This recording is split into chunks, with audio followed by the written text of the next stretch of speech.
Hello and welcome back to our Literate channel's UGC NET Literature Concept Series. I'm Kanan Prasad and today we are exploring another essential concept in critical theory that has appeared in previous UGC NET exams. Today's concept is Hyperreal. This concept was developed by philosopher Jean Baudrillard, is a cornerstone of postmodern theory and falls under our critical theory and thinkers cluster. Let's examine hyperreal.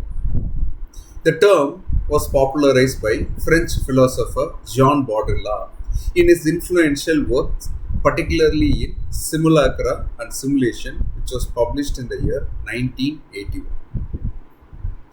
Hyperreality emerged as a critical concept during the postmodern period of the late 20th century, particularly the 1970s and 1980s, when media saturation and consumer culture were rapidly transforming society. While the concept had precursors in Walter Benjamin's work on mechanical reproduction and Guy Debord's Society of the Spectacle, published in the year 1967, Baudrillard fully developed the concept of hyperreality in Simulacra and Simulation and expanded it in subsequent works like Fatal Strategies and America. Baudrillard's theory of hyperreality became central to postmodern critical theory and has influenced various disciplines including media studies, cultural studies, philosophy, and literary criticism from the late 20th century to the present day. Simply put, hyperreality in Baudrillard's theory refers to a condition where simulations or representations have replaced reality itself, creating a world where the distinction between the real and the simulated has collapsed. Key features of Baudrillard's hyperreality include simulacra, signs and images that have no relationship to any reality. Simulation, the process by which reality is replaced by its representation. Precision of simulacra, the model precedes the real and regenerates it. The implosion of meaning, the collapse of distinctions between media and reality, and the death of the real. The real is no longer possible or accessible. Symbolic exchange, a potential realm outside of simulation and hyperreality. And finally, the key feature includes the ecstasy of communication, where the excess of information which destroys meaning. For UGC NET, remember that Baudrillard's concept directly challenges traditional notions of truth, authenticity, and representation, arguing that in the postmodern age, reality has been replaced by symbols and signs. Let's explore how the concept of hyperreality has been employed in critical theory literature.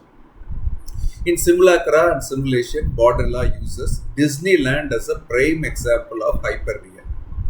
He argues that Disneyland presents itself as imaginary to make us believe that the rest of America is real, when in fact all of America has become hyperreal. The theme park's fantasy world doesn't conceal reality but conceals the fact that the real outside has become just as artificial. Baudrillard's analysis of the Gulf War in The Gulf War Did Not Take Place demonstrates hyperreality through media coverage. He argued that the war as presented through television was a simulation that bore little relationship to actual events with sanitized images and strategic information, creating a hyper-real war experience for viewers. Reality television epitomizes hyperreality through its staged reality. Shows like The Real Housewives or Big Brother, Big Boss present scripted scenarios as spontaneous reality, creating a hyperreal blend where authenticity and performance become indistinguishable. In literature, Don DeLillo's White Noise exemplifies hyperreality through its most photographed barn in America, where tourists photograph a barn that is famous only for being photographed, creating a simulation of experience that precedes the real. Thomas Pynchon's The Crying of Lord 49 presents a protagonist lost in a world of signs and symbols that may or may not connect to any underlying reality, mirroring Baudrillard's concept of hyperreality. In critical theory, Umberto Eco built on Baudelaire's concepts in Travels in Hyperreality, exploring American culture's fascination with replicas and reconstructions that are more real than real. Mark Poster's The Mode of Information extends hyperreality to digital culture, examining how electronic communication creates new forms of simulation and hyperreal experience. Now, let's test your understanding with a quick quiz. According to Baudelaire's theory of hyperreality, which statement is more accurate? Option A, simulations and models are representations of an underlying reality that exists independently of them. Option B, simulations and models have replaced reality itself, creating a hyperreal condition where the distinction between real and simulation has collapsed. Take a moment to think about it. You may pause the video if you want, and the answer is B. Baudelaire's central argument is that we now live in a world where simulations don't just represent reality but have replaced it entirely. Option A represents the traditional view that Baudelaire was critiquing, which assumed that representations refer to an independent reality. In hyperreality, the model precedes and generates what we perceive as real. Remember, hyperreality in Baudelaire's theory refers to a condition where simulations have replaced reality itself, as detailed in his influential work Simulacra and Simulation. For your UGC NET exam, be prepared to identify this concept's relationship to postmodern theories of representation and media. Questions shown in the video may or may not have been directly questioned in the UGC NET examination. I suggest and request that audience cross-verify the number of instances each term or concept appears. If there is an error, please check the description box for corrections.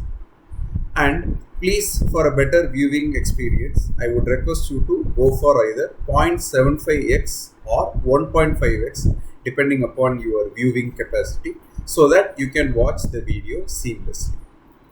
In our next video, we'll explore another important concept from our cluster.